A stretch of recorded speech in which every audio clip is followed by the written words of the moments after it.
Com alegria e satisfação que cumprimentamos os nossos amigos e irmãos do portal Escola Dominical, com a gloriosa paz de nosso Senhor e Salvador Jesus Cristo.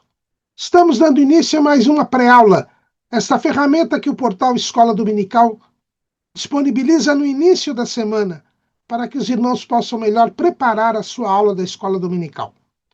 Leiam a revista das lições bíblicas, assistam a esta pré-aula, leiam o nosso texto de apoio que nós publicamos no portal Escola Dominical, portalebd.org.br. Ali os irmãos terão o texto e os slides correspondentes que dão o itinerário do nosso raciocínio, o desenvolvimento da nossa exposição. Porque a nossa proposta aqui não é repetir o texto da revista. Os irmãos já leram a revista, os irmãos já leram o livro de apoio, os irmãos já assistiram à videoaula do comentarista do trimestre, e aqui nossa proposta é trazer uma outra abordagem sobre o tema da lição. E para que os irmãos não tenham dificuldade no encaminhamento do raciocínio, nós convidamos os irmãos a lerem o nosso texto de apoio e os slides correspondentes. Além do nosso texto de apoio, o portal Escola Dominical disponibiliza 5 ou 6 outros textos de apoio da faixa etária dos adultos do currículo da Escola Bíblica Dominical da Casa Publicadora das Assembleias de Deus. O portal Escola Dominical também disponibiliza textos de apoio, videoaulas e slides de todas as faixas etárias do currículo da CPAD e também de outros currículos de Escola Bíblica Dominical.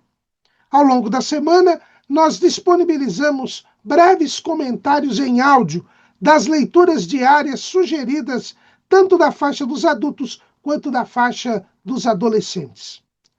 No sábado à noite, às 19 horas, horário de Brasília, o irmão é nosso convidado para assistir à transmissão ao vivo do estudo preparatório dos professores e amigos da Escola Bíblica Dominical da Igreja Evangélica Assembleia de Deus, Ministério do Belém, na sede aqui em São Paulo, onde interativamente, de forma ampla, geral e restrita, o irmão poderá elucidar as suas últimas dúvidas da aula da Escola Bíblica Dominical.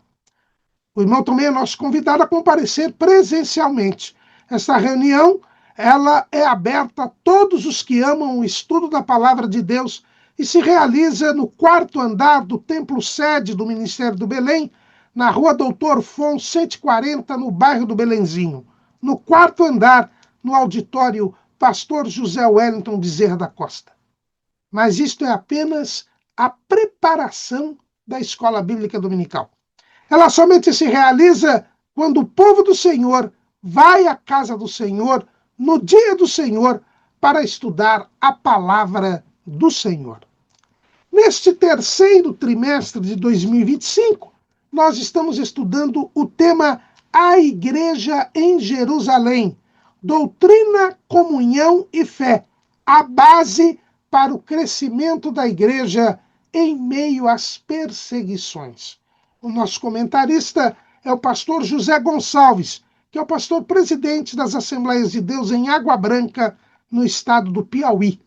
Nós estamos estudando a primeira igreja local, a igreja em Jerusalém, que é modelo, que é referência para todas as igrejas locais.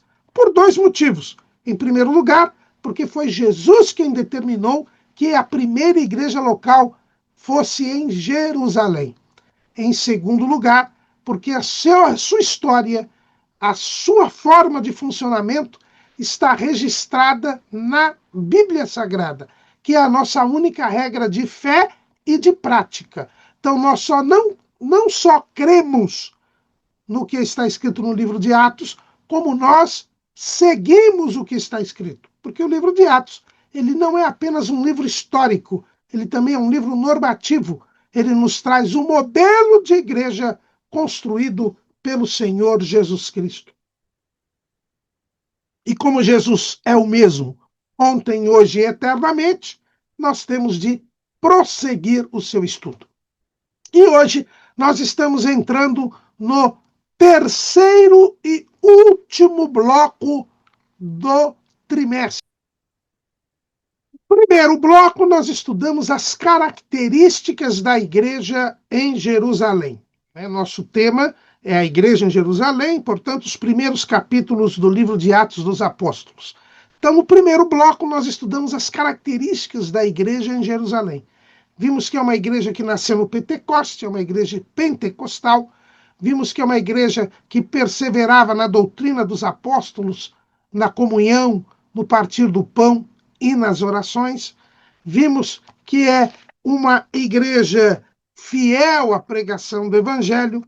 Vimos que ela é uma igreja cheia do Espírito Santo, uma igreja cheia de amor e uma igreja que não é conivente com a mentira. Depois, no segundo bloco, nós vimos as atitudes da igreja em Jerusalém diante da perseguição. Nós vimos que a perseguição ela é inevitável. E como a igreja em Jerusalém reagiu à perseguição. E nós vimos que ela é uma igreja que não teme a perseguição, uma igreja que enfrenta os seus problemas e uma igreja que se arrisca. Agora nós vamos dar início ao terceiro bloco do trimestre, que é a expansão da igreja em Jerusalém. Finalmente, depois de muita resistência cultural e por meio da perseguição permitida pelo Senhor Jesus, a igreja em Jerusalém atravessa as muralhas da capital de Israel e agora vai atingir Judeia, Samaria e até aos confins da terra. Então, esta é a terceira parte do trimestre. Vamos ver a expansão da igreja em Jerusalém. E a lição de número 10 hoje tem exatamente este título: a expansão da igreja. A palavra expansão vem do latim expansio, que quer dizer estender, ampliar, crescer. A igreja, ela nasceu em Jerusalém, mas o propósito de Deus era a salvação de toda a humanidade. E isto foi difícil para os discípulos entenderem. Jesus, quando ainda estava em seu ministério, ele dizia a respeito disso. Lá no sermão do Bom Pastor, ele deixou bem claro esta situação. Lá no Evangelho segundo escreveu João, no capítulo 10, Jesus disse, no versículo 16, ainda tenho outras ovelhas que não são deste aprisco. Também me convém agregar estas, e elas ouvirão a minha voz, e haverá um rebanho e um pastor.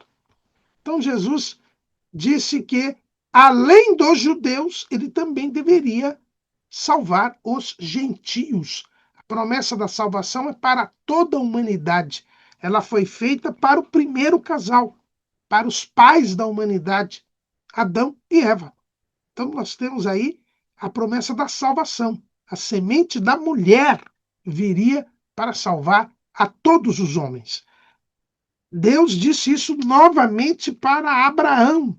Lá ainda Abrão, lá em Gênesis capítulo 12, versículo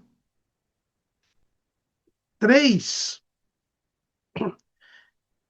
Aliás, e abençoarei os que te abençoarem, e amaldiçoarei os que te abençoarem, e em ti serão benditas todas as famílias da terra. Todas as famílias da terra. Mesmo no Monte Sinai, lá quando Deus propõe o pacto a Israel, quando eles chegam ao Monte Sinai, quando Deus propõe o pacto a Israel, Deus referiu-se a todas as nações da terra. Êxodo capítulo 19, versículo 5. Agora, pois, se diligentemente ouvirdes a minha voz e guardardes o meu conserto, então sereis a minha propriedade peculiar dentre todos os povos, porque toda a terra é minha. Deus estava criando um povo seu, uma propriedade peculiar, mas toda a terra é de Deus. Então, o propósito de Deus era, através de Israel, vencer, salvar todos os homens, redimir todos os homens. Ressurreto, Jesus reafirma isso aos seus discípulos. Lucas, capítulo 24, versículo 46. E disse-lhes: assim está escrito, e assim convinha que o Cristo padecesse e ao terceiro dia ressuscitasse dos mortos, e em seu nome se pregasse o arrependimento e a remissão dos pecados em todas as nações, começando por Jerusalém. Então, Jerusalém era o início, era o lugar primeiro em que se deveria pregar o arrependimento e a remissão dos pecados. Mas a igreja em Jerusalém esqueceu-se disto. Ainda antes de subir aos céus, Jesus reafirma isso. Atos capítulo 1, versículo 8.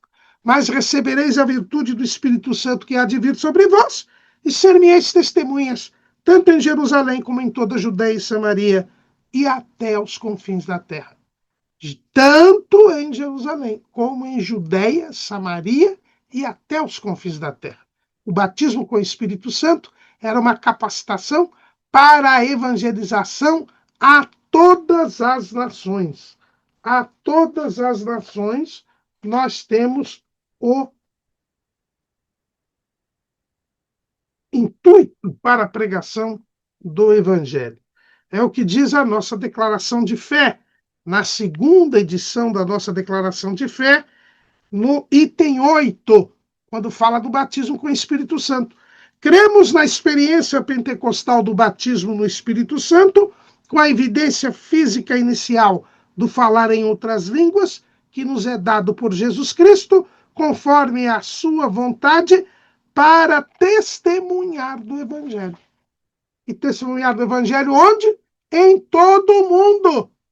Ide por todo mundo, pregai o Evangelho a toda criatura.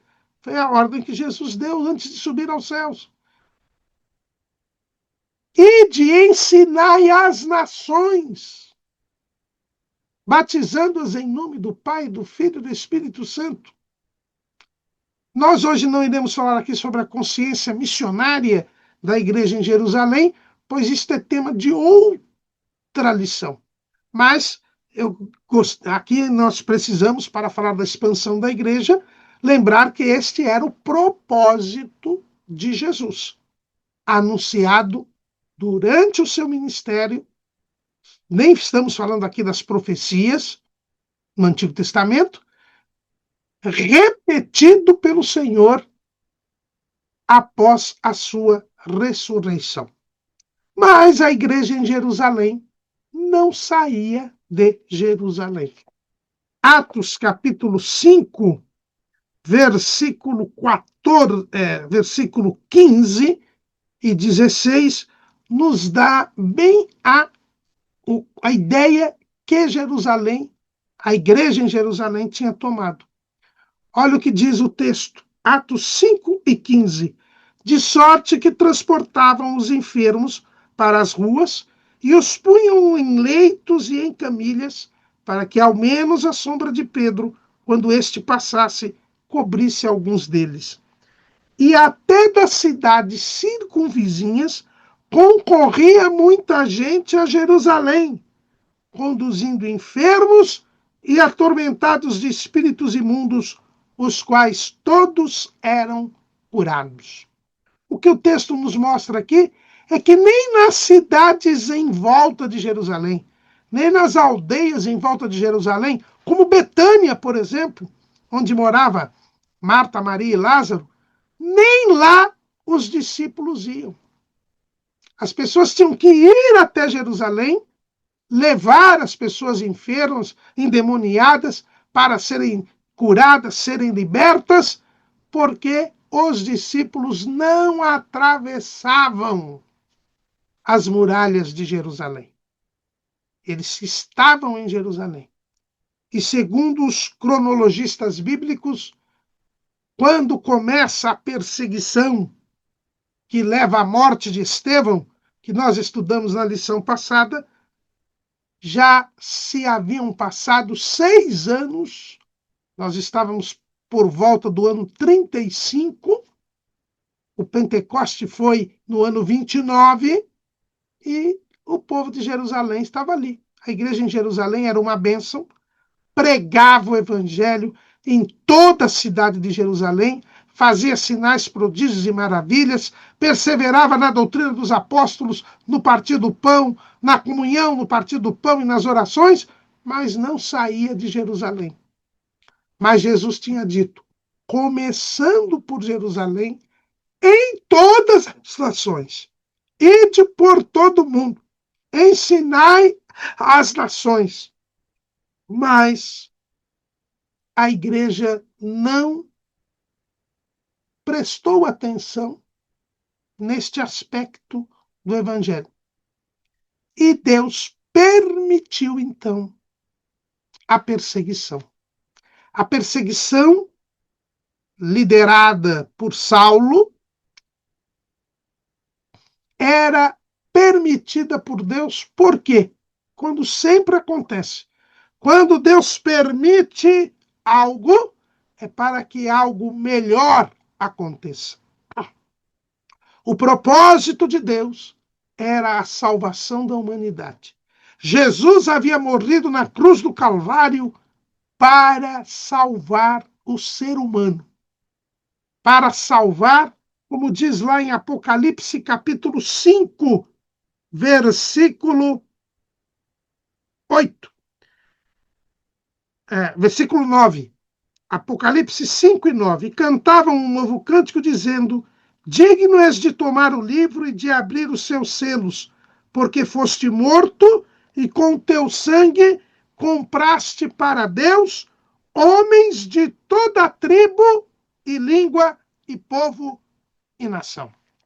Jesus verteu o seu sangue na cruz do Calvário para salvar homens de toda tribo, de toda língua, de toda raça, de toda nação. Não podia a igreja ficar dentro das portas de Jerusalém sem levar esta mensagem adiante. Diante da resistência da igreja em Jerusalém, Jesus então permite que haja uma perseguição terrível, uma perseguição pavorosa. E os crentes foram obrigados, já que não saíram por bem, tiveram que sair de Jerusalém por mal. É o que o texto nos diz. Atos capítulo 8, versículo 1. E também Saulo consentiu na morte dele, de Estevão. E fez-se naquele dia uma grande perseguição contra a igreja que estava em Jerusalém. E todos foram dispersos pelas terras da Judéia e da Samaria, exceto os apóstolos. Irmãos, ninguém pode frustrar os planos de Deus. Como diz o texto lá em Jó, capítulo 42, versículo 2. Bem sei eu que tudo podes, e nenhum dos teus pensamentos pode ser impedido. Na versão Nova Almeida atualizada, que é outra versão oficial das Assembleias de Deus, o texto diz: nenhum dos teus planos pode ser frustrado. O plano de Deus era que o evangelho fosse pregado primeiro em Jerusalém, depois Judeia e Samaria e até aos confins da terra. Os crentes não saíram de Jerusalém, Então veio uma grande perseguição contra a igreja em Jerusalém. E o texto diz: e todos foram dispersos pelas terras da Judéia e Samaria. Então os crentes saíram e começaram a pregar o evangelho onde quer que chegavam. Aonde quer que chegavam. E aqui, irmãos, nós vemos, também é o tema de outra lição, mas en passant, podemos dizer que os crentes tinham o desejo de falar de Jesus. Eles sabiam que a razão de ser deles continuarem na terra era pregar o evangelho. Não tinham tido a consciência de que a pregação tinha que sair de Jerusalém. Mas quando eles saíram de Jerusalém, aonde eles chegavam, eles pregavam o evangelho. Atos capítulo 11, versículo 19. E os que foram dispersos pela perseguição, que sucedeu por causa de Estevão, caminharam até a Fenícia, Chipre e Antioquia, não anunciando a ninguém a palavra, senão somente aos judeus. Aqui em Atos 8:4 é dito: mas os que andavam dispersos iam por toda parte anunciando a palavra. O cristão, quando ele tem uma oportunidade, ele fala de Jesus. Ele ama o próximo. E não tem outra demonstração de amor maior do que pregar o evangelho. Porque quando nós pregamos o evangelho a alguém, nós estamos querendo que aquela pessoa tenha a vida eterna, que ela não sofra eternamente no lago de fogo e enxofre. E como nós podemos dizer que amamos alguém, sabendo que se ela não crer em Jesus, sofrerá o tormento eterno? Será que temos hoje esta mesma disposição? As Assembleias de Deus cresceram no Brasil exatamente por causa deste amor, deste fervor, deste primeiro amor que Jesus menciona lá na igreja de Éfeso, que eles haviam deixado. E Jesus repreende por isso. As Assembleias de Deus tiveram um desenvolvimento similar. Por que Deus escolheu Belém do Pará para começar o trabalho das Assembleias de Deus? Porque em Belém do Pará estava acontecendo o ciclo da borracha. Muitas pessoas tinham vindo para a Amazônia, para Manaus, para Belém, por causa do desenvolvimento econômico do ciclo da borracha. Mas logo após o início da pregação do evangelho pentecostal em Belém do Pará, estava no fim o ciclo da borracha e as pessoas começaram a ir embora de Belém. Só que aqueles que haviam crido em Jesus, crido que Jesus salva, cura, batiza no Espírito Santo e brevemente voltará, quando eles retornam aos seus estados, principalmente no Nordeste, elas vão levando a mensagem do Evangelho. E não só Daniel Berg e Gunnar Wingren, mas estes crentes abriram trabalhos, começaram a pregar o Evangelho, as pessoas começaram a crer, e os missionários e os outros pastores iam ali e começavam a estabelecer, organizar as igrejas locais, surgidas por estes irmãos que não se calavam, mas pregavam o Evangelho. E como nós estamos hoje? Essa é a disposição. Os crentes da igreja em Jerusalém não cessavam de anunciar a Jesus Cristo. É o que o texto diz lá em Atos, capítulo 5, versículo 42. E todos os dias, no templo e nas casas, não cessavam de ensinar e de anunciar a Jesus Cristo. Esse é o papel da igreja. A todo tempo ou fora de tempo, como diz o apóstolo Paulo, anunciarmos a salvação na pessoa de Jesus. A perseguição veio, para que os crentes saíssem de Jerusalém. E quando eles saíram, eles começaram a pregar o evangelho, tanto na Judeia quanto na Samaria. A Judeia, nós vamos falar na próxima lição, o desenvolvimento da igreja na Judeia, porque é o nosso tema, né, da próxima lição. Hoje nós vamos nos deter na história de um outro diácono que se tornou evangelista, Filipe. Nós já vimos na lição passada o diácono Estevão, que pregava o evangelho em Jerusalém, disputava nas sinagogas e que foi o fator que deu início à perseguição. Como Estevão estava se sobressaindo, os inimigos do evangelho resolveram matá-lo. E o fizeram. E a partir da morte de Estevão, sob a liderança de Saulo, começou esta grande perseguição e os crentes tiveram que ir embora de Jerusalém. Ficaram os apóstolos e a maior parte dos crentes se dispersou e começaram a ir para a Judéia, para a Samaria, para a Galiléia, e lá estabeleceram igrejas. Como é que nós sabemos que eles estabeleceram igrejas? Porque é o que está escrito lá em Atos, capítulo 9, versículo 31.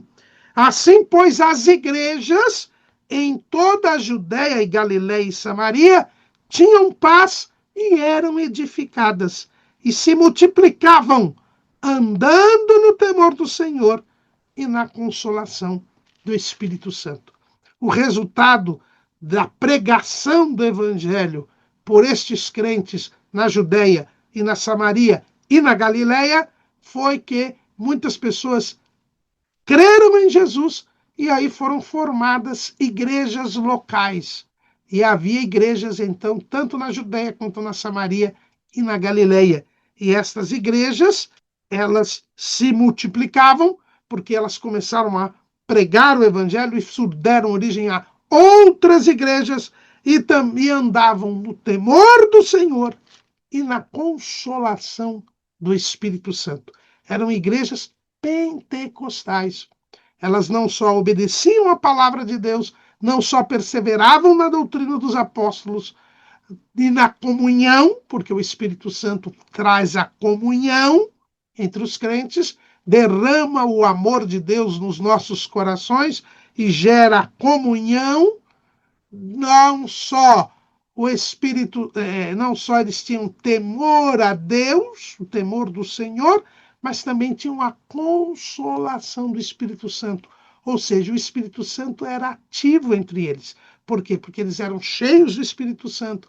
Eles tinham uma vida de oração, uma vida de jejum, uma vida de realização de sinais, prodígios e maravilhas. Eles eram pentecostais, bíblicos e pentecostais. Esta é a verdadeira igreja. Esta é a igreja modelar e referência da Bíblia Sagrada. Ir para a Judéia até era normal. Eram as outras cidades ali na região sul de Israel, que eram governadas pelo presidente da Judéia, né? Era uma subprovíncia romana, né? Então, na época de Jesus era Pôncio Pilatos, depois foi ele substituído, mas era ali uma região normal. Eram judeus, tinham os mesmos costumes, tinham os mesmos hábitos, mas ir a Samaria era complicado. Nós sabemos que não havia comunicação entre judeus e samaritanos. No trimestre passado, quando estudamos o Evangelho segundo João, nós vimos a lição do capítulo 4 de João, o espanto causado aos discípulos quando Jesus conversa com uma mulher samaritana. O espanto causado para a própria mulher samaritana, porque os judeus não se comunicavam com os samaritanos. Mas Jesus pregou o evangelho àquela mulher, aquela mulher se converteu, ela foi e pregou o evangelho na cidade de Sicá, e a cidade toda veio ao encontro de Jesus, ali junto ao poço de Jacó, e Jesus ficou 2 dias naquela cidade, e muitos creram em Jesus. Mas tirando este episódio do ministério de Jesus, ninguém mais foi pregar o evangelho em Samaria. Pelo contrário, em outra passagem do ministério de Jesus, quando Jesus vai a uma aldeia de samaritanos e os samaritanos não recebem Jesus, negam-se a hospedar Jesus, porque viram que Jesus estava indo para uma festa em Jerusalém, 2 dos seus discípulos mais próximos, os irmãos Tiago e João, quiseram autorização de Jesus para orar, para que se mandasse fogo do céu para queimar, destruir aqueles samaritanos. E aí Jesus os repreende, porque Jesus diz: olha, não é esse o meu espírito.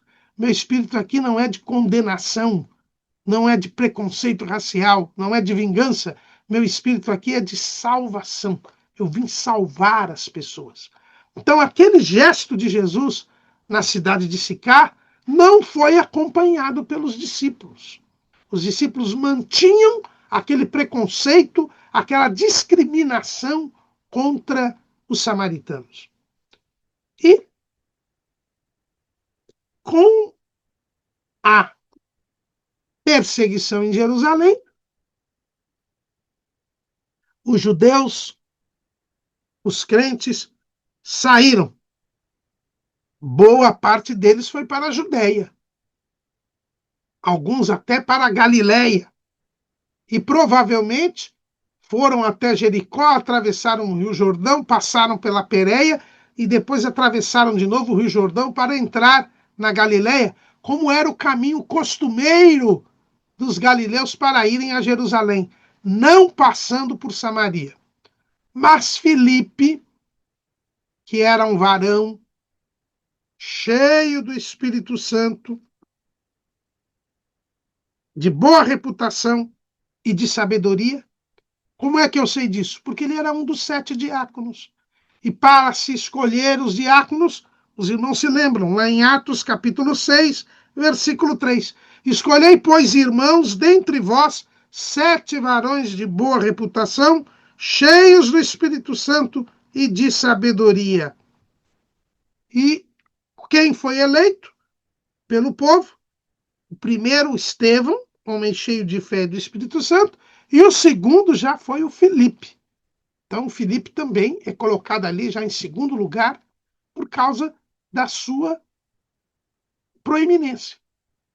Filipe, assim como Estevão, devia ser um judeu da diáspora, ou pelo menos um filho de um judeu da diáspora. Seu nome era grego, Filipe.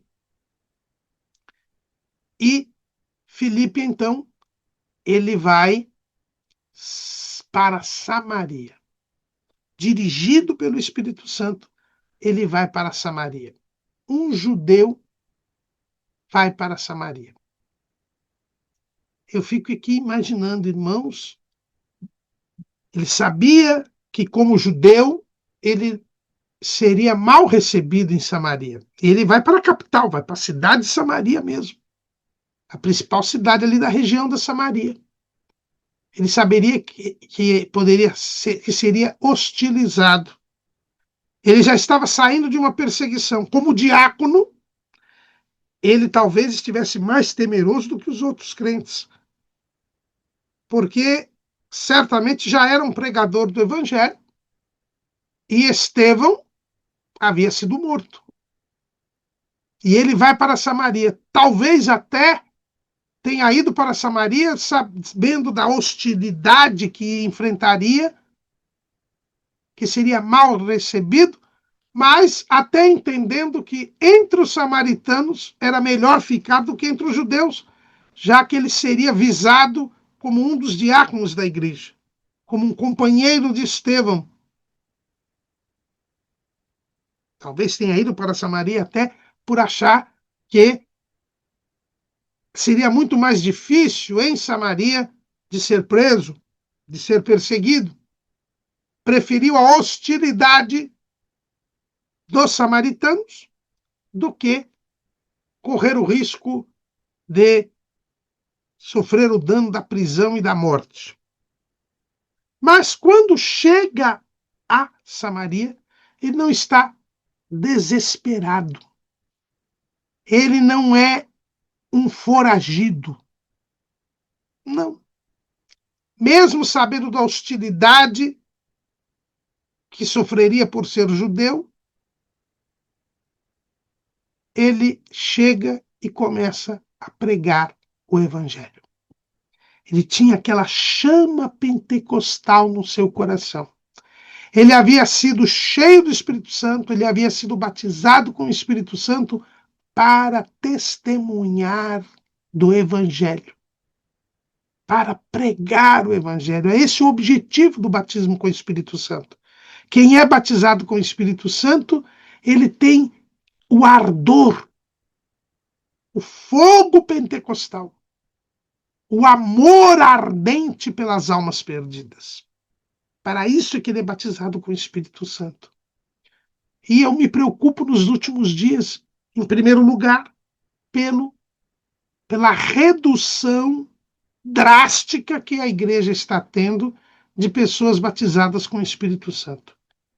Este trimestre foi trazido para que professores da Escola Bíblica Dominical venham reanimar os seus alunos a buscarem o batismo com o Espírito Santo, para que a igreja caia em si e lembre-se que ela é uma igreja pentecostal.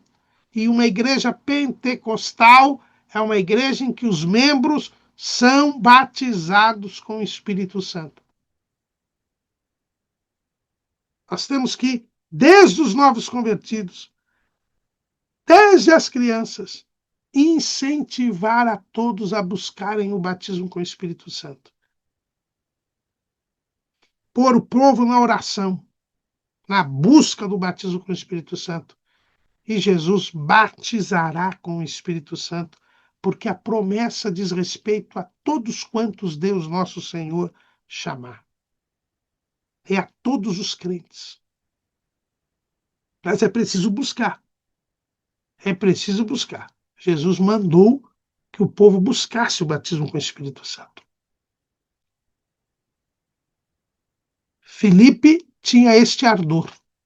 E o texto diz, Atos 8:5, e descendo Filipe à cidade de Samaria, lhes pregava a Cristo. E a unção de Filipe era tanta que superou a hostilidade racial, o preconceito racial, porque as multidões unanimemente prestavam atenção ao que Filipe dizia, porque ouviam e viam os sinais que ele fazia.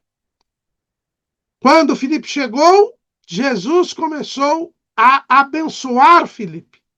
Como dizia o saudoso pastor Severino Pedro da Silva, quando nós começamos, Jesus começa conosco.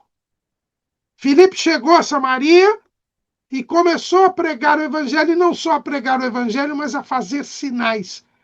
Os sinais, os prodígios e maravilhas são atrativos para a mensagem do evangelho. Eu preciso, você precisa buscar a Deus, buscar o poder de Deus, para que o Senhor use a cada um de nós com curas, com milagres. Para quê? Para que o povo venha e nós preguemos o evangelho. O texto diz que eles ouviam e viam os sinais que ele fazia. Ele pregava Cristo. O assunto dele não era cura. O assunto dele era Jesus. Ele não fez o erro da segunda onda pentecostal aqui no Brasil, que inverteu, colocou primeiro a cura, primeiro o milagre, para depois falar de Jesus, quando falava da salvação em Jesus. Ele curava, Ele fazia milagres, mas pregava que Jesus salva. Jesus salva, cura, e era isso que ele pregava. Jesus salva e cura. E diante dos sinais que ele fazia, e diante da mensagem que ele pregava, que era pregar a Cristo, e pregar o evangelho é pregar a Jesus, não é pregar filosofia, não é contar a história de carochinha, é pregar Jesus, não é pregar dinheiro, riqueza, prosperidade, é pregar Jesus. Filipe pregava Jesus, Filipe curava e fazia milagres, e o povo prestava atenção unanimemente à pregação de Filipe. E aí o preconceito racial foi superado. E aí aquela ideia de que judeu não se comunicava com samaritano foi esquecida. Por quê? Porque o poder de Deus se manifestou. Porque o evangelho é o poder de Deus para a salvação de todo aquele que crê. Filipe começa a pregar o evangelho e a fazer sinais e maravilhas. Os espíritos imundos saíam de muitos, e muitos paralíticos e coxos eram curados. E havia grande alegria naquela cidade. O evangelho traz alegria. O evangelho traz o gozo, um gozo verdadeiro, uma alegria verdadeira. Irmãos, o mundo traz uma alegria passageira e enganosa. Agora, recentemente, vimos coisas absurdas. A situação no mundo, irmãos, está cada vez pior. O Paris Saint-Germain ganhou lá o campeonato da UEFA, né, na Champions League, a Liga dos Campeões, lá da Europa. E, ao comemorarem o título, a cidade de Paris teve uma devastação que não se via desde a Segunda Guerra Mundial, quando os nazistas invadiram Paris. Incêndios, mortes, centenas de prisões, uma violência terrível. Isso numa comemoração de alegria. O mundo na alegria está matando, destruindo. Antigamente havia pelo menos uma sensação de alegria. Hoje nem isso. Na própria manifestação da alegria, nós já temos morte, pavor, terror. A maldade se multiplica tanto que não há nem aparência de alegria mais nos momentos ditos alegres. Mas quando vem o evangelho, aqui nós temos a verdadeira alegria. Porque nós primeiro temos a salvação da nossa alma. Nós nos livramos do pecado. Nós nos livramos da morte eterna. Nós entramos em comunhão com Jesus. Nós entramos em comunhão com o nosso Criador. Nós já temos a esperança da glória. Não é o que Paulo diz lá em Romanos, capítulo 5, pelo qual também, versículo 2, pelo qual também temos entrado pela fé a esta graça, na qual estamos firmes e nos gloriamos na esperança da glória de Deus. Passamos a ter a esperança da glória de Deus, e isso já nos traz alegria, isso já nos traz paz, isso já nos traz gozo. É o que acontecia em Samaria. Filipe estava trazendo às pessoas a alegria da salvação. Esta alegria indizível, inefável, que não se pode explicar, mas que as pessoas percebem que nós temos. Essa esperança, ela é notada por todos. O apóstolo Pedro, ele fala disso lá em 1 de Pedro, capítulo 3, versículo 5. Antes, santificai a Cristo como Senhor em vosso coração, e estáis sempre preparados para responder com mansidão e temor a qualquer que vos pedir a razão da esperança que há em vós. As pessoas incrédulas, espiritualmente cegas, elas percebem que nós temos uma esperança. Elas percebem que nós temos uma alegria, um ânimo que elas não têm. E elas então vão vir perguntar para nós por que que nós temos essa esperança? Por que que nós temos este comportamento diferente do comportamento das outras pessoas? E aí nós temos a oportunidade de pregar a Cristo.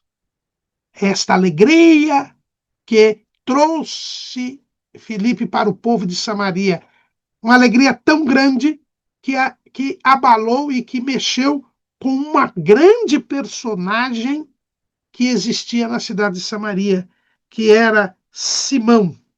Simão era um mágico. Ele era uma pessoa envolvida com a feitiçaria, né? E era considerado por todos ali em Samaria como um grande homem, né? Um guru espiritual, um homem elevado espiritualmente, como nós vemos hoje, né? Hoje existem muitas pessoas que mexem com bruxaria, com feitiçaria, que têm contato com demônios, com a chamada magia negra, e que é considerado pelo povo, né? Nós temos aí pessoas que têm contatos com espíritos malignos, que fazem curas, que fazem milagres, e que são considerados pelo povo, são respeitados pelo povo, né? São pessoas que têm o respeito até da elite da população. Recentemente, né, algum tempo atrás, nós vimos a notícia aí de um desses médiums que faziam curas e que, inclusive, movimentava toda uma cidade no estado de Goiás, que depois foi envolvido aí com acusações de assédio sexual e de abuso sexual, e a cidade vivia em torno dele. Havia até ministros da Suprema Corte que eram clientes dele. Era uma pessoa extremamente considerada. Era igual esse Simão, o mágico. Mas este Simão, o mágico, ele também ficou impressionado com a pregação de Filipe. E ele mesmo se converteu.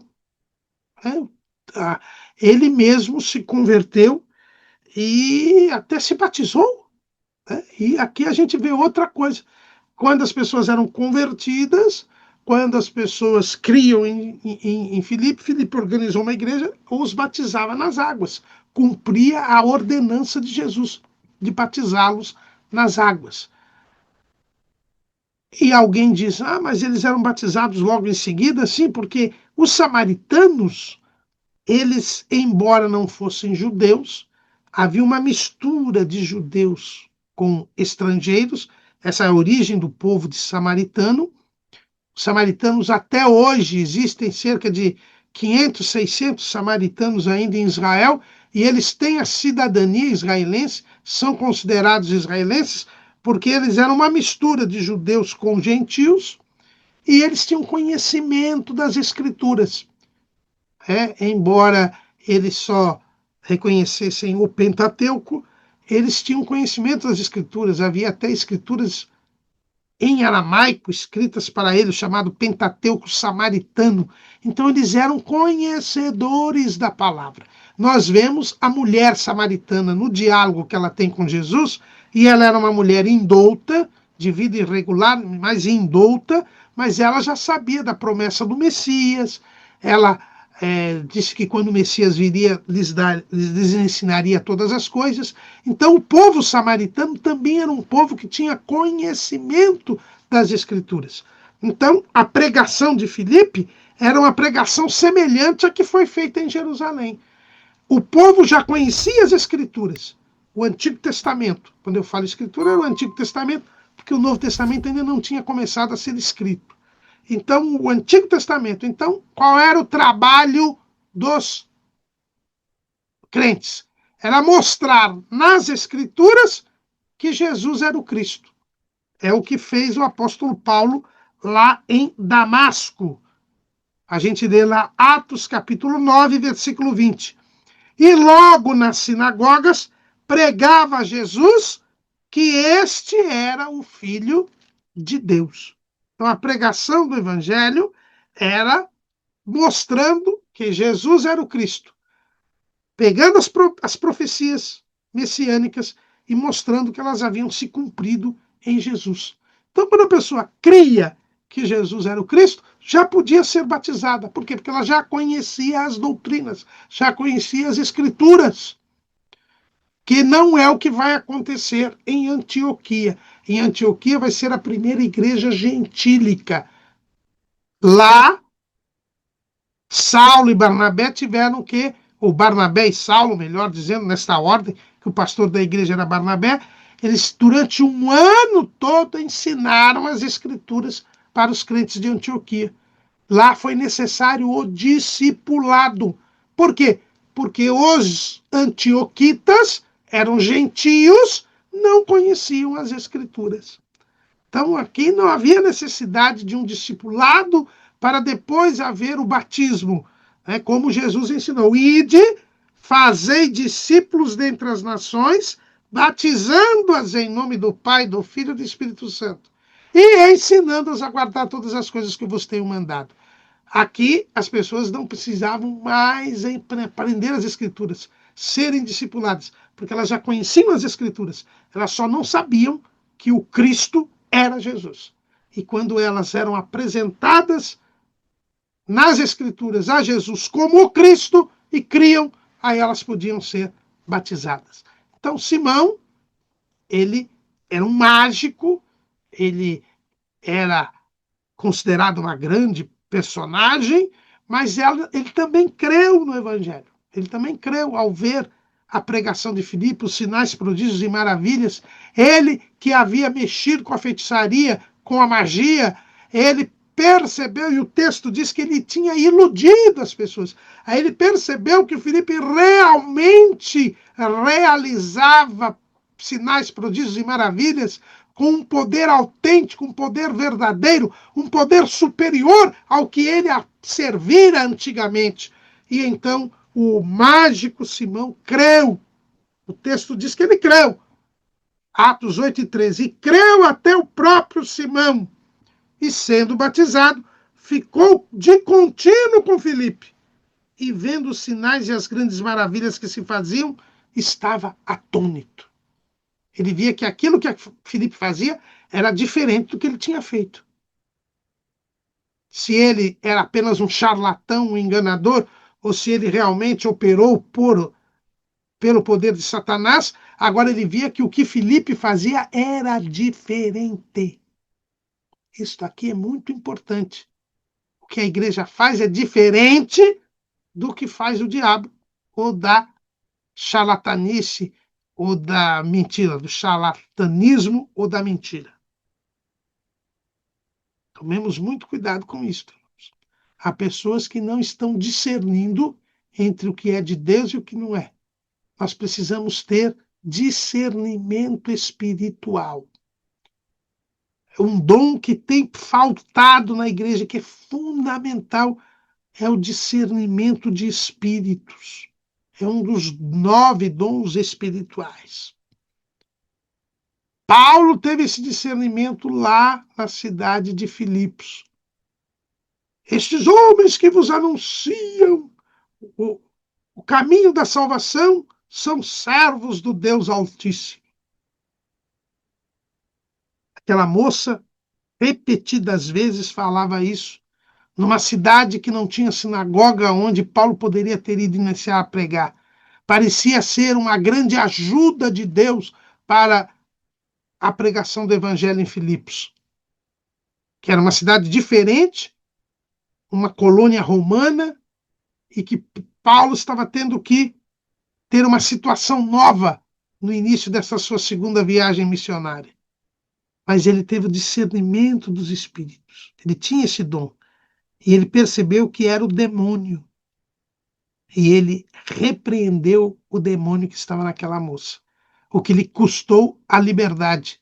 O que lhe custou ser açoitado. Mas ele teve o discernimento dos espíritos. E nós não temos tido isto em nossas igrejas hoje. E temos notícias escabrosas de pessoas, alguns anos atrás, um moço começou a ir numa reunião de oração de uma das nossas igrejas e estava pregando ali, pregou parece que 4 semanas seguidas.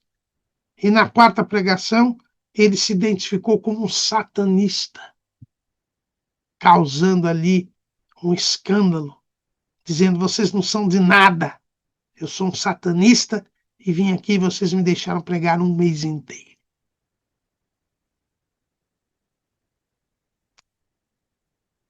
Ou então, uma outra reunião, numa outra cidade do interior, onde as pessoas iam, estava lotando, e uma moça profetizando, profetizando. Aí chamaram o pastor para ele ir à reunião, e ele foi, porque soube do aumento, do crescimento dessa reunião, e ao chegar lá, logo no início da reunião, expulsou o demônio da moça. Falta de discernimento espiritual. E aqui o texto diz claramente que o próprio Simão, não tinha ninguém mais abalizado do que o próprio Simão, que era o mágico. Ele ficava atônito. Atônito. E a palavra original aqui, para atônito, é existemi.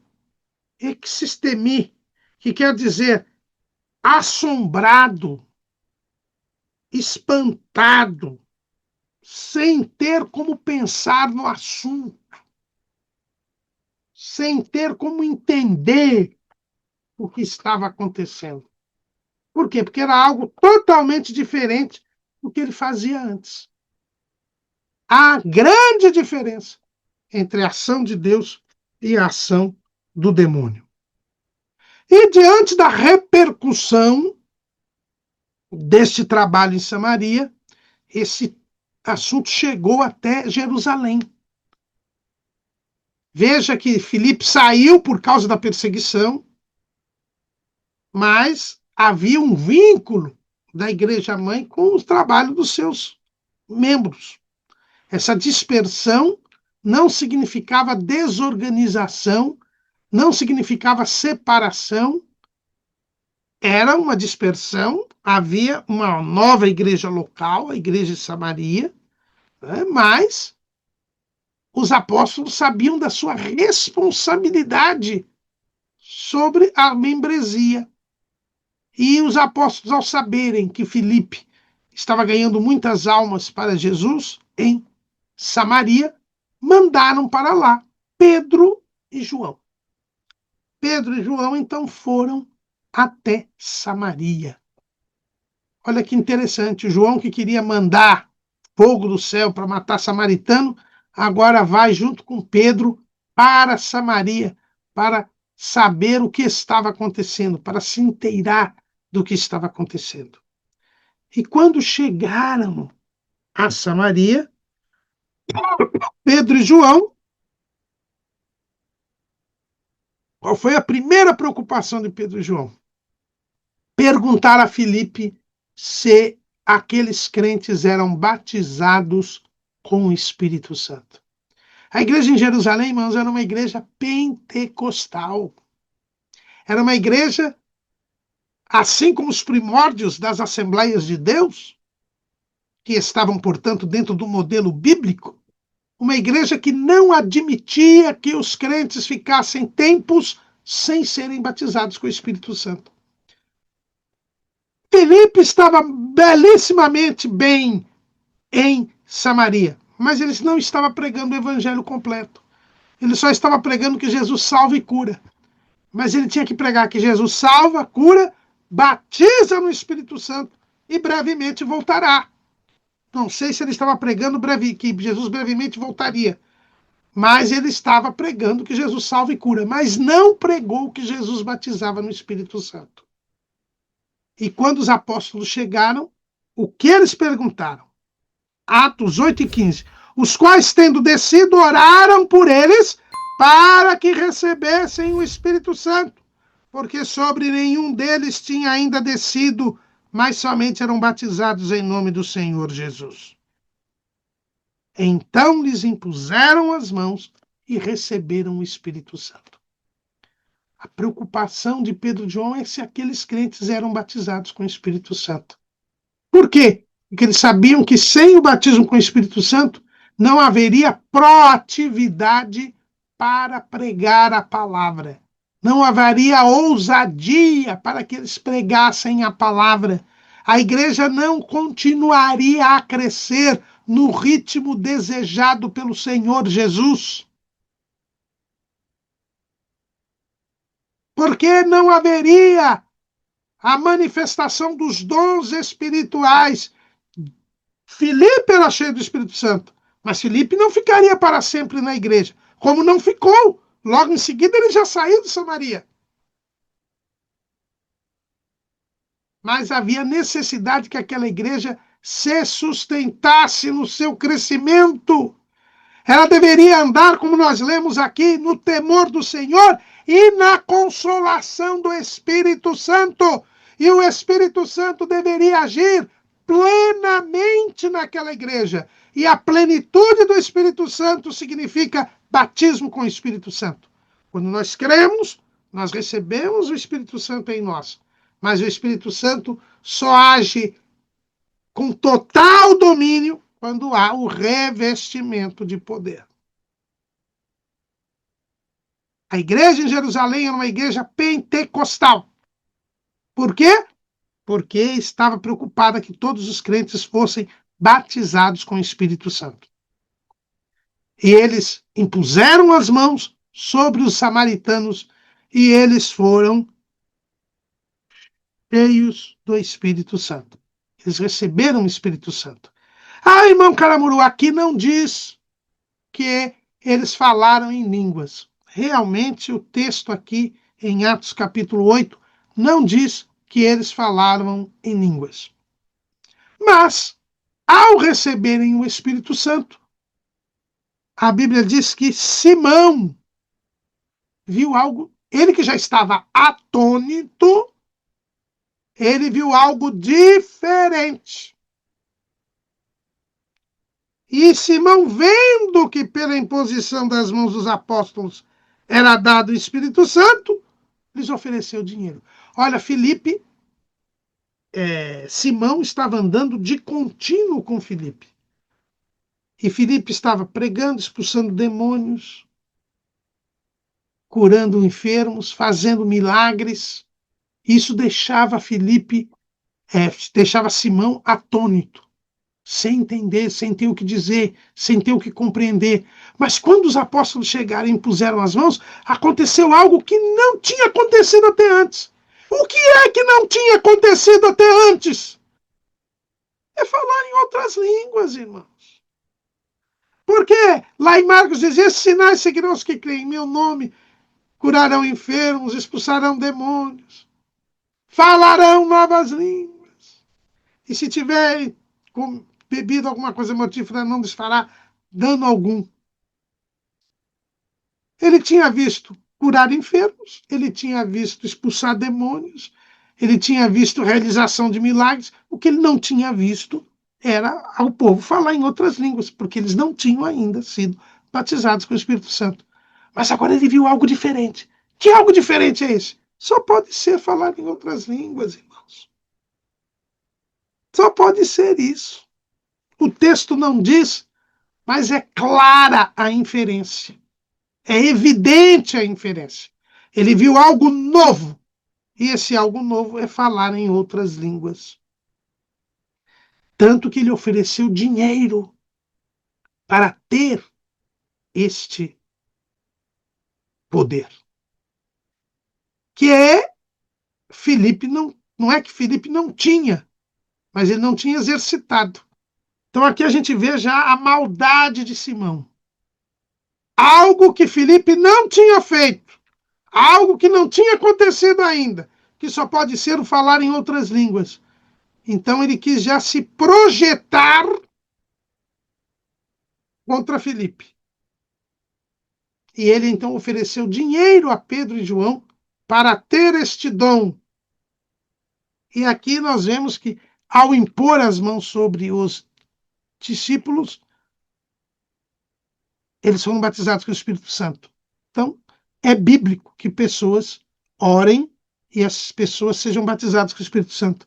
Que pessoas orem e imponham as mãos sobre as pessoas e elas sejam batizadas com o Espírito Santo. Isso é bíblico. É uma manifestação bíblica. Nós conhecemos o saudoso pastor Sobreira, que ele era assim.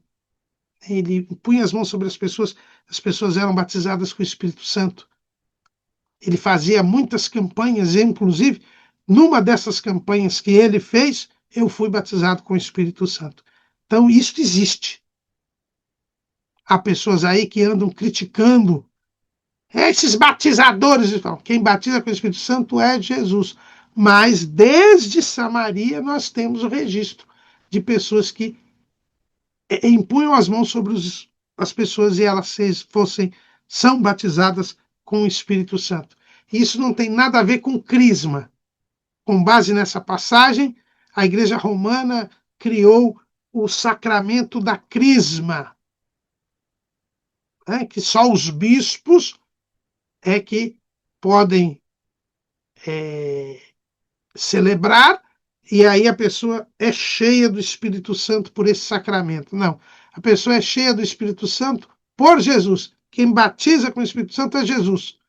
Ela fala línguas estranhas e existem pessoas que impõem as mãos, mas não precisa impor as mãos. Lá em Cesareia, como nós vamos ver numa próxima lição, ou na próxima lição, Pedro estava pregando, ele não impôs as mãos e a Cornélio e os seus foram batizados com o Espírito Santo.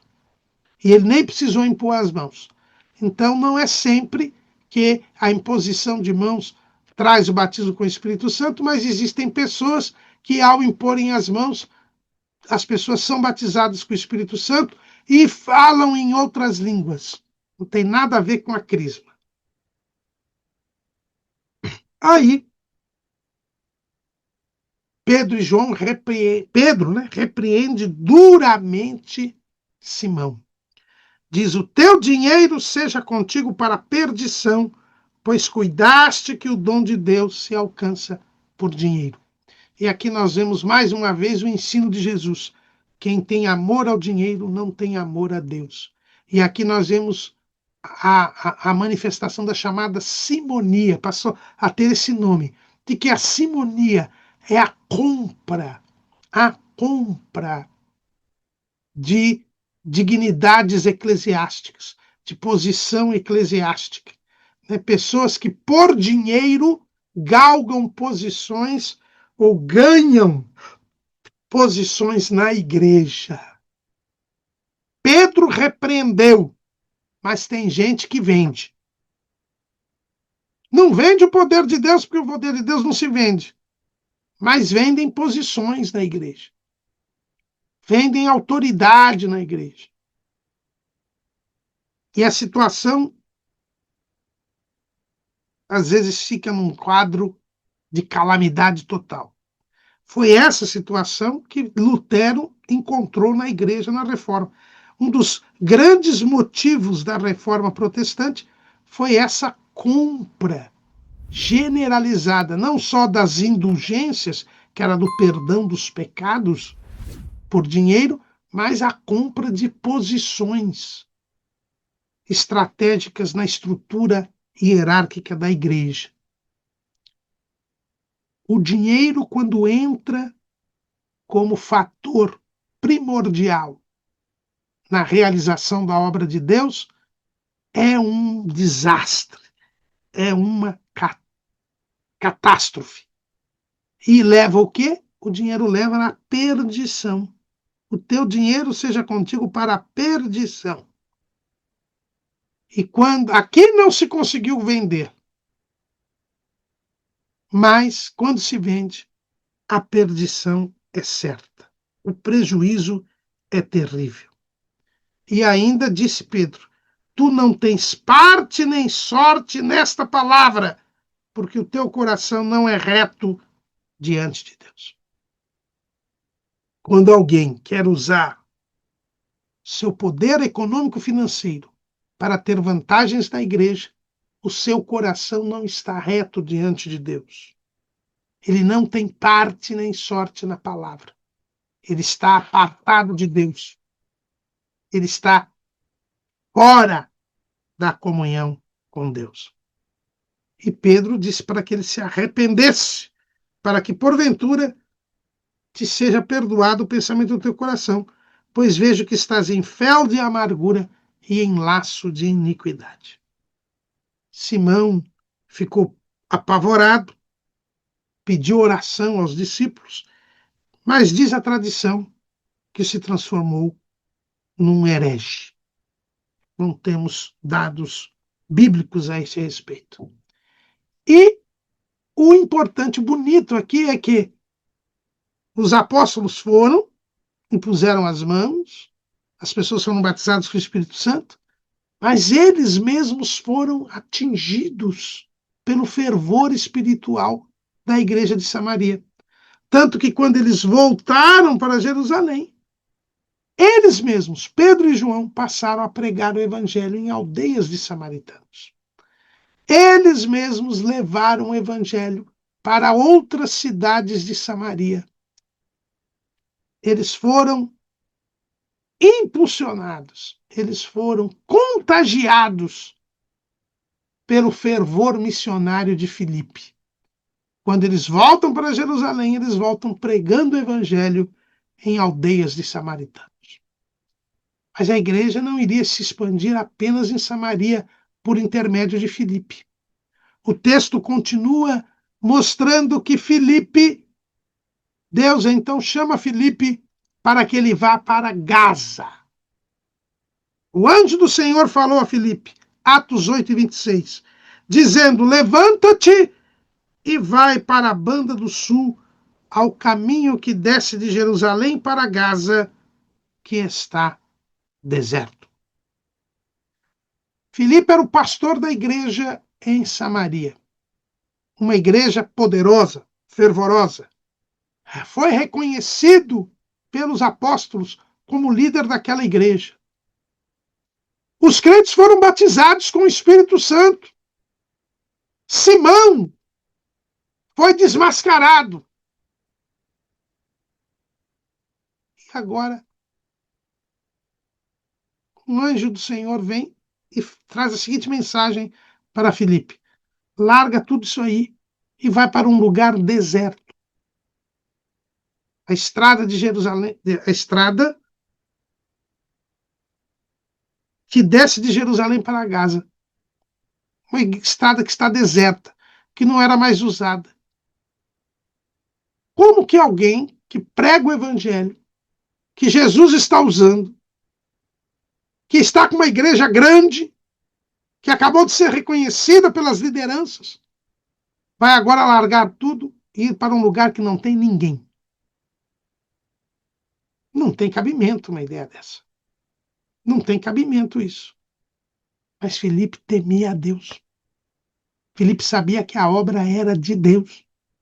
E ele deixa Samaria, deixa aquela multidão de crentes, todos batizados com o Espírito Santo, e vai para um lugar onde não tinha ninguém. Assim é o homem de Deus. Ele vai, como dizia o saudoso pastor Walter Marques de Mello, ele vai para onde o vento assopra. Como Jesus disse para Nicodemos, que o vento assopra onde quer. Ninguém sabe de onde vem, nem para onde vai. O crente ele não é perdido. O crente ele é dirigido pelo Espírito Santo. Ele largou Samaria e foi até o caminho que não tinha ninguém. estava deserto.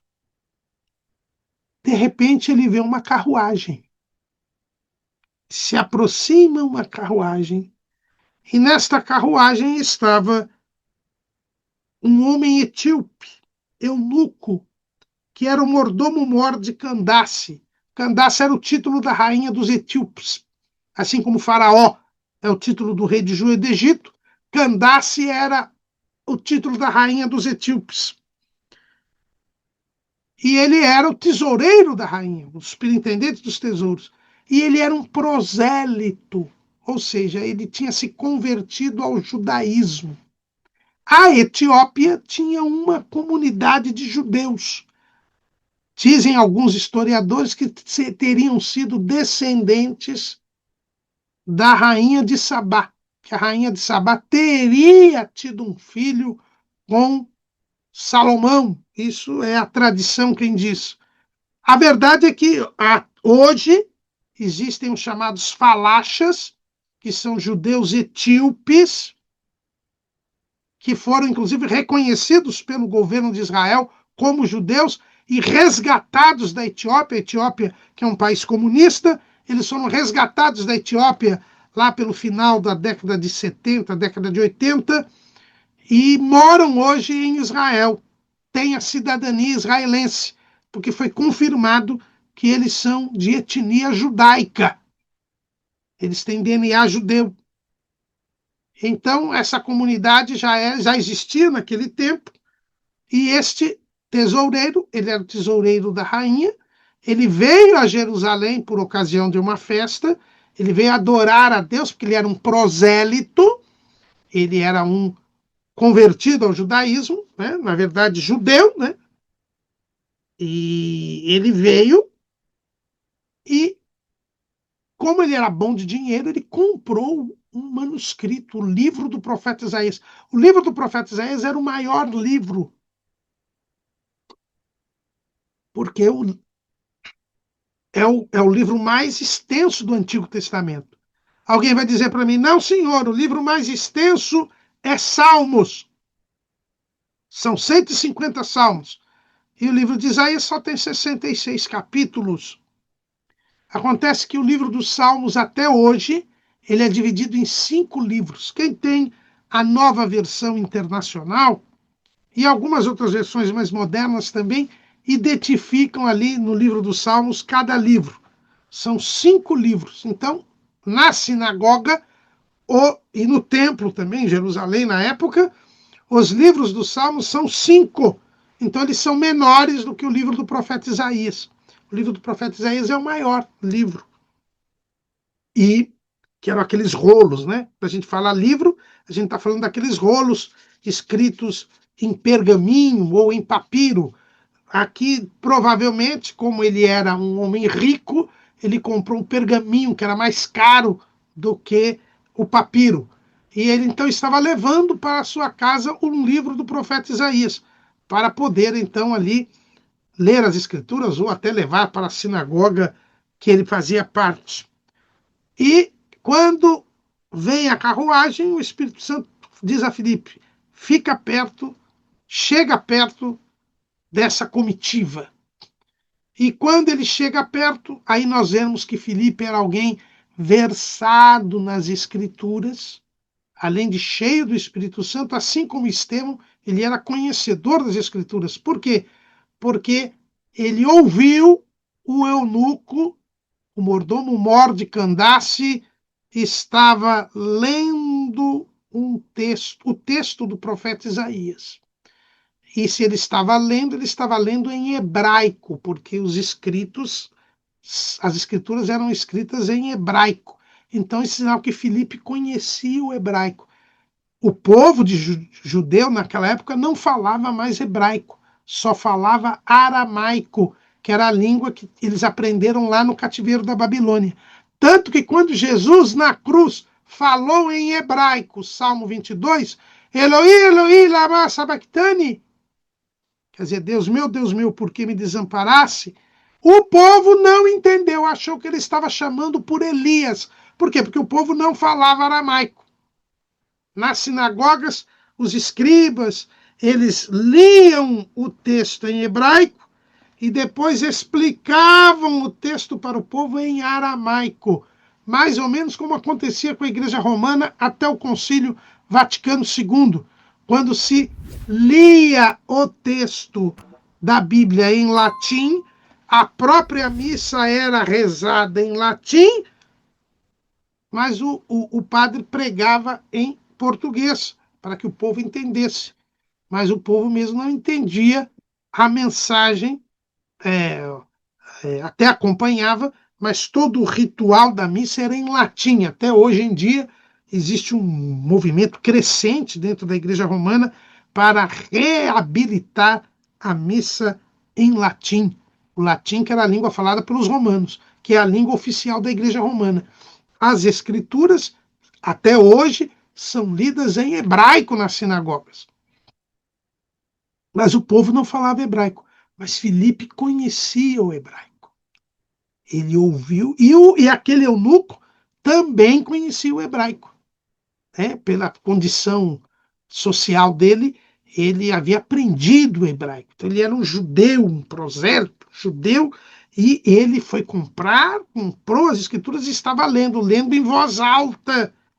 E o Filipe ouviu e soube qual era o texto. Ele era um conhecedor não só do hebraico, mas das escrituras. Ele entendeu que ele estava lendo aquela passagem que o texto diz: foi levado como ovelha para o matadouro, e como está mudo o cordeiro diante do que o tosquia, assim não abriu a sua boca. Na sua humilhação foi tirado o seu julgamento. E quem contará a sua geração? Porque a sua vida é tirada da terra. E ao entender que ele estava lendo um texto, e este texto se referia a Jesus, pois Filipe, como pregador do evangelho, ele sempre pegava as escrituras e as aplicava a Jesus. Assim deve fazer o pregador do evangelho. O evangelho é cristocêntrico, tem como centro Jesus. O assunto da Bíblia é Jesus, já ensinava o saudoso pastor Antônio Gilberto. E então Filipe chegou perto daquele eunuco e perguntou: entendes tu o que lês? E o eunuco foi muito sincero: como eu poderei entender se alguém me não ensinar? E pediu para que Filipe subisse, porque ele viu que Filipe conhecia o hebraico, que Filipe já conhecia o texto que ele estava lendo, e ele demonstrou o desejo de aprender. Ele já estava com o seu coração querendo aprender a palavra de Deus. Ele já tinha o seu coração disposto a compreender a palavra de Deus. E aí, então, Filipe, começando por essa escritura, lhe pregou a Cristo. Lhe anunciou a Jesus. O assunto de Filipe era sempre o mesmo: Jesus. Esse é o assunto da igreja. Jesus. Não é política, não é dinheiro. É Jesus. O assunto da igreja é Jesus. E ele foi pregando Jesus. E Filipe ensinou para ele a respeito do batismo. Aí, quando eles passaram por um pouco de água que havia, e aquela região não tem rios, ali devia ser um lago, algum açude, sei lá, alguma coisa assim, um pouco de água que havia ficado. E ele disse: olha, eu não posso me batizar aqui. E Filipe mostrou qual a condição do batismo. É lícito se crês de todo o coração. E ele fez a profissão de fé. Creio que Jesus é o Cristo, que Jesus Cristo é o Filho de Deus. Quem crê que Jesus Cristo é o Filho de Deus, crê que Jesus é Deus feito homem que veio nos salvar, pode ser batizado. E então o eunuco mandou parar o carro, eles desceram ali, ele foi batizado por imersão, batismo é mergulho, havia água suficiente para isso, por isso que o eunuco perguntou se podia ser batizado, e quando saiu da água, houve um milagre. O Espírito Santo arrebatou Filipe. Filipe sumiu. E o eunuco, feliz, alegre, jubiloso, continuou o seu caminho. Ele entendeu. Ele teve discernimento espiritual. Ele não foi procurar o Filipe. Ele percebeu que Filipe havia sido levado lá para que ele cresça em Jesus. E ele então vai para a Etiópia. E lá começa a igreja. Até hoje, nós temos a igreja copta etíope ali, uma das igrejas mais antigas. Por quê? Porque o evangelho chegou também até a África, por intermédio daquele eunuco que foi evangelizado por Filipe. Era a igreja que se expandia, era a igreja que crescia, era Jesus salvando as pessoas e criando situações, e até hoje ele cria situações para pregar o evangelho. Nós nos preocupamos e a igreja tem que mandar missionários para a janela 1040, e a Etiópia hoje, lamentavelmente, está dentro dessa janela 1040, lugares onde a evangelização é muito difícil por causa das perseguições, do antagonismo dos governos às comunidades cristãs, à igreja, por causa da penúria, da miséria desses lugares. Mas não nos esqueçamos de que o Espírito Santo, ele está agindo e que Deus vela pela sua palavra para a cumprir. Iria demorar muito para alguém pregar o evangelho na Europa, na África. Então Deus criou essa situação de Filipe com o eunuco para que o evangelho já fosse para a África.